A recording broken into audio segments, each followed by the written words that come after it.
All right, let's start with the AFC East. Anything sticking out to you in the AFC East? I mean, besides the Buffalo Bills, we know they're probably going to end up back in the AFC Championship. Yeah. Oh no, they were to the AFC Championship. They lost in the not the wild Kansas card, City. the divisional round, right? To Kansas City. I forgot that was like the game. That was our Super Bowl. Overtime. Yeah, that was our Super Bowl. Yeah. Sorry, I completely fucked that one up. But Bills probably coming out of the division. I would agree with that. Yeah, I think it's pretty easy to say. I think Josh Allen is probably chasing an MVP this year. I think he's second or third favorite last time I checked on Bovada. I'd have to see if those lines have updated. But definitely a lot of people going for Josh Allen as well. Yeah. I just think it's a really, really deep, really complete team on both ends of the football. I agree with that. You have a lot of teams, I think, particularly in this conference, that are very top heavy. Mm-hmm. I think they've drafted and developed really well, and they've done really well in their last round picks too the past couple of years, to the fact that they have good depth and good numbers. Losing Emmanuel Sanders might hurt a little bit. And obviously Cole Beasley's gone also, so we'll see, the receiving core, how that's going to be, but they still have Stephon Diggs. They're in the OBJ talks. They are. I am personally of the opinion he's still going to go back to the Rams personally. Yeah, where are you going to play? LA or Buffalo? Let's be honest. But yeah, in January, no less, right? But definitely think they're the best team in the division, without a doubt. Yeah. Yeah, no, I agree with that. And obviously Von Miller helps on defense. I think that was a huge pickup. Although I can't really argue. I guess I could argue with the amount of money they gave him, but how the NFL works, it doesn't really matter. The Von Miller deal is one of yet another example of how when NFL contracts first get announced, it's not really what you think it is. Yeah. Because there's so much money that it's both backloaded and just dead money and dead years and fake years, basically, that the NFL now added into the contracts. It is not as high of a contract as you would think it is. Obviously, they still paid him handsomely, but for sure. But yeah, just when you take a look at the first number, you're like, wow, you got that, like, at that age, coming off all the injuries. But that's what I thought too. Yeah, no, it's definitely not as bad of a deal. Their pass rush, I thought, was pretty. Their whole line in general, I thought, was pretty solid last year. Yeah. So adding a guy like him is only going to help in that too. I mean, they also have they're pretty deep in defense with Hyde and Poyer. Yeah. They're pretty much covered good there. Safety tandem. Poyer's playing this week. So Tre'Davious White at corner. So yeah, they're fine. They have one elite player probably at every single position on the field. Their biggest change was mainly coaching in front office. Yeah. That was your biggest thing. And I mean, even though Ken Dorsey's coming in as a first time offensive coordinator at the NFL position or league, I guess you could say, I have faith in him. I don't even know this, but he won a ring with UM back in the day. I like him. I think it's very important for the quarterback to have a good relationship with the coordinator, and Josh already having spoken very highly of him, Super having approved of the hire, having worked closely one-on-one with him being the quarterback's coach for the past couple of years in Buffalo. I think is the right move. And losing Brian Daboll is definitely going to be complicated.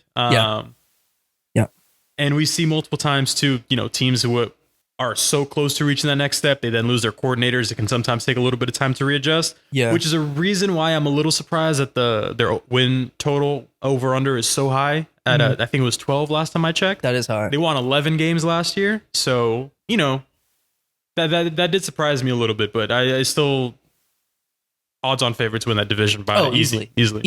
Still a top 3 team in the NFC for sure. By far. They're winning that division probably handsomely. I would say within a game or two. I can't imagine the Patriots or the Dolphins playing well enough and consistently enough to try and push for the division. However, I wouldn't be surprised, with the amount of changes that the Dolphins have gone through this offseason. Mm-hmm.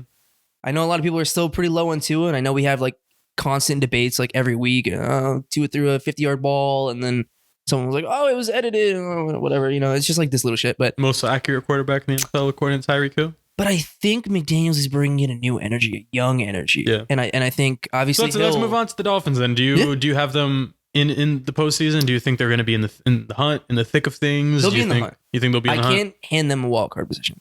Not when you have teams like the Chargers who got better, and then you have the AFC North, or you have like 3 teams that could possibly make it. Yeah. And I think all 4 of the AFC North teams could potentially, if certain things turn their way, I think all of them are within a shot. But every team's an injury away from completely collapsing. So it's hard to say. But with all things set aside, injury wise, I know I can't say that I can give the Dolphins a wild card spot right now. I need to see 4 or 5 weeks. I have them finishing 8-9 currently in my predictions. I can see that. I think they'll be kind of in and around the wild card hunt up until maybe the last 2-3 weeks, and then I think eventually could tail off. I do think I like a lot of their additions. I think the head coaching hire was a smart one. Yes. I like a lot of what they've done in this offseason. I think it's always important to invest in your rookie quarterback or second-year quarterback by getting him a number one target. Yes. Which is something that I feel like we've talked about multiple times. They've done it for Josh Allen. They did it for Mahomes. They've done it for, basically every single young quarterback in the league that you could possibly think of. Even Lamar, who doesn't really have receivers, at least still has Mark Andrews. You know what I mean? Yeah. So I think that aspect of it was incredibly important for them to get over.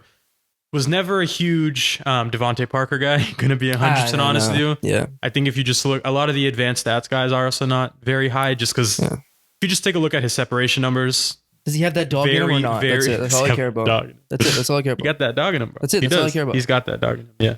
But no, his separation numbers are very poor. For a guy who's going to be playing primarily outside, doesn't get a lot of separation, tends to struggle against men a lot. So again, if you're looking from a statistical standpoint, a lot of the NFL nerds are not the biggest fan of Devontae Parker, which I can understand. Yeah.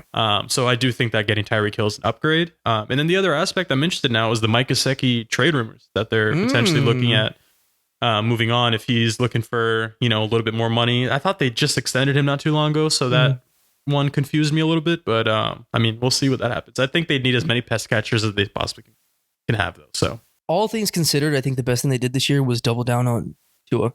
Yeah. I think instilling, like you said, kind of giving him that confidence in your second year quarterback, who, by the way, has probably had the most backlash for, first or second year quarterback in a while.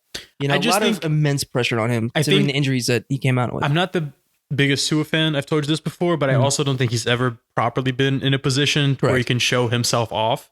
Yeah. Just because that quarterback room has just been such a jumble between his injuries and between the coaching staff not 100% trusting him. He was in and out of the lineup. He would come in midway through games. He would leave midway through games. I never felt like he had a consistent stretch of games with a good enough talent pool around him to be able to demonstrate what he can do. That being said, I don't think that he's going to be, some massively elite quarterback, but can he be, Miami's number one going forward? Can he win 10 games? Potentially. I think he can win 10 games. Potentially can. So this is definitely going to be his best opportunity to do it without a shadow of a doubt. And I really like the way that they're going all in on him and at least giving him an opportunity to show. And listen, if it doesn't work out, at least that, he's not the guy and you can move on from Tua, in a year or two. But definitely you want to give him at least an opportunity to demonstrate, what he can do.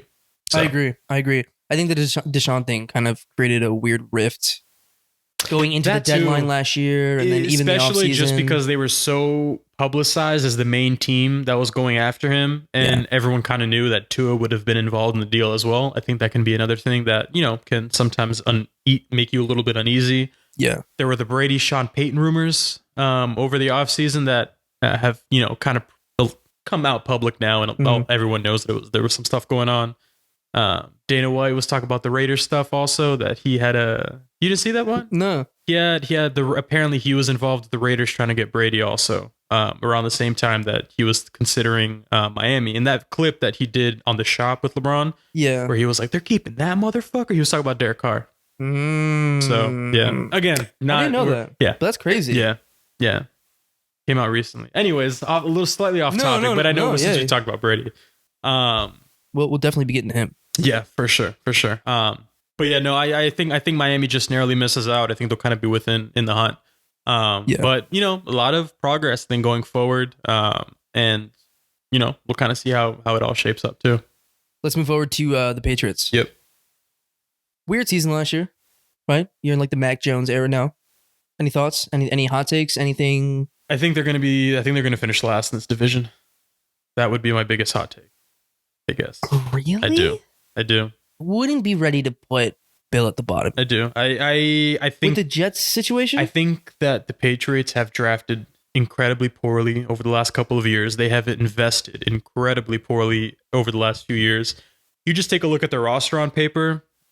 It's not very good. There's not a lot of talent. They lost Joe Thuney as well, going to Kansas City. It's going to be a weakened offensive line. Mm-hmm. That being Well, said, they've been known to not want to pay guys. right. Consistently That wanting being to said, use the I am a draft. very big fan of both their running backs, both Damian Williamson and Stevenson. I think are both, if you're a fantasy guy, I think they could both be two good sleepers that you'll be able to get late in rounds. But outside of that, they're paying the most money for their receiver and tight ends room, and they have gotten the least production out of all of them over the past 2 years as well. And I just genuinely do not think it is a very complete roster top to bottom.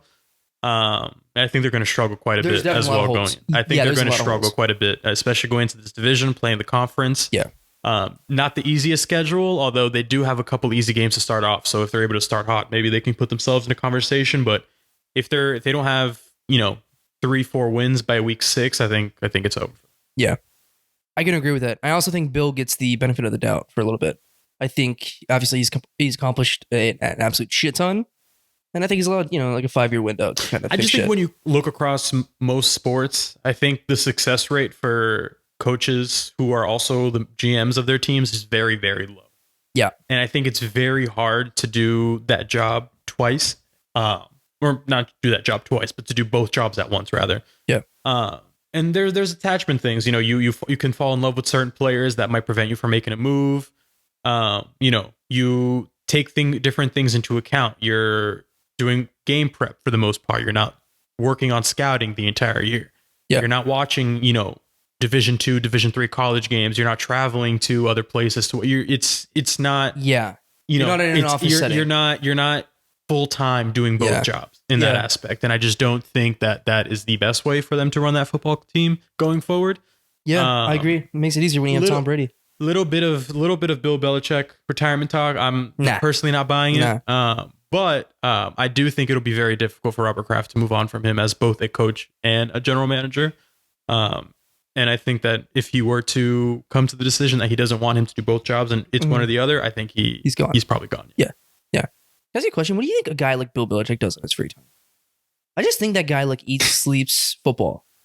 Genuinely. I imagine any time he's not spending working on football is probably just spent with his wife and his dog. Yeah, living a quiet life. Yeah, no, I agree. Yeah, I agree. His kids, both his sons work for him. They both work for the Patriots. He's got a lot of family that that's kind of in and around those circles. So I imagine.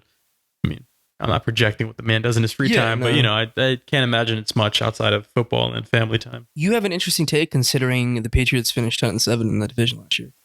That counterpoint, 8 of those ones were fake as fuck, super fake. Yeah, they definitely grinded out a lot of games. Go through their schedule. Yeah. They had so many fake wins last year. I know that's.